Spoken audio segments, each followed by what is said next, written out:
Welcome to Training Simulator Module TSM107SE, Advanced Qualification for the Hercules Mark II Heavy Assault Fighter. This module has been designed to acquaint pilots with shield management and the energy transfer system. TSM units are approved for use as part of the GTVA Combat Training Program or as a review for qualified pilots. The TSM series is not intended as a substitute for actual field training. Welcome to Module TSM107SE, pilot. Don't touch the controls until you are told to do so. You will fail this session if you do not follow instructions carefully. First, let's take a look at the gauges and controls for your shield system. The Alliance acquired shielding technology from the Shivans during the Great War. Shield systems have been standard on Terran Vasudan fighters and bombers for over 30 years.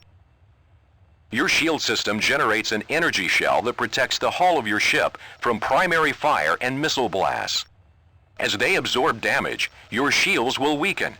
However, your fighter will automatically regenerate its shields over time. Your shield integrity gauge is located in the lower right of your HUD. This gauge is now flashing. Your shield is divided into 4 quadrants. Each quadrant can withstand limited damage. When a shield quadrant sustains damage, the corresponding section of your shield integrity gauge will flash.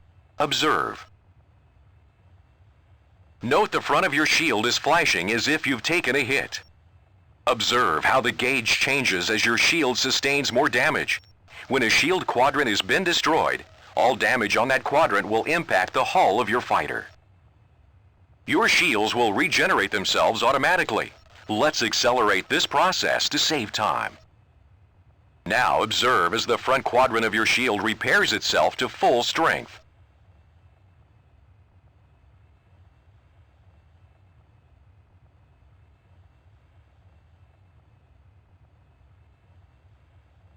Your shield is now fully recharged. Effective shield management can mean the difference between life and death. The simplest way to manage your shield is the Equalize Quadrants function. I have damaged your front quadrant again. Use your Equalize Quadrants function to repair your shields. Well done. Your front section has been partially recharged. This shield energy came from your other 3 quadrants. Practice this function often.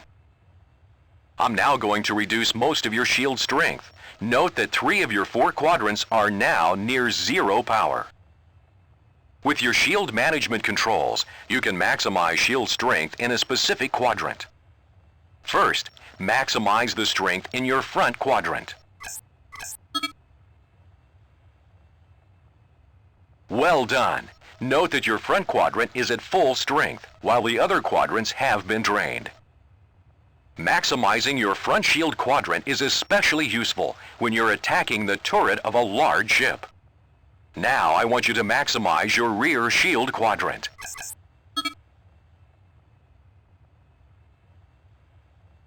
If you're pursuing an important objective and are being attacked from the rear, maximizing your rear shield quadrant can deflect the gunfire of your pursuer. Now, equalize quadrants again to distribute shield energy evenly around your ship. We will conclude this module with an overview of your energy transfer system, or ETS. In the lower right of your HUD are 3 bar gauges labeled G for guns, S for shields, and E for engines. You can use your ETS controls to augment or diminish the energy allocated to each of these 3 systems. First, let's increase your weapon's energy allocation.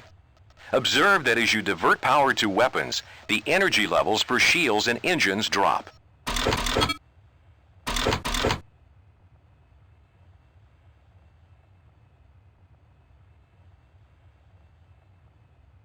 The more energy diverted to weapons, the faster your primaries will recharge. Your weapons will not inflict greater damage at higher ETS levels.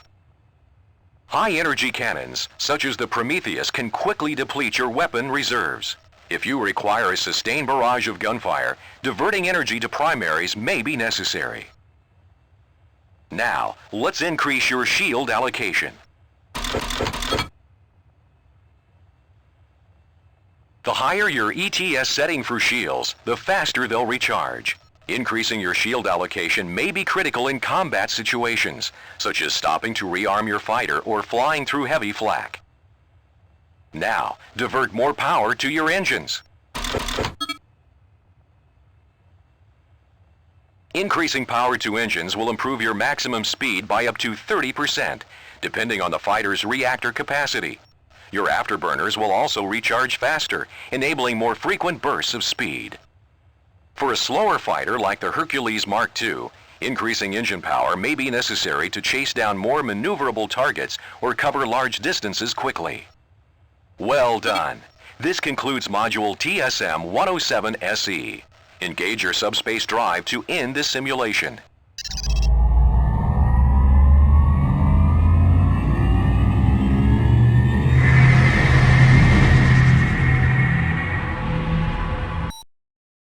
Congratulations! You have successfully completed TSM107SE Advanced Qualification for the Hercules Mark II Heavy Assault Fighter.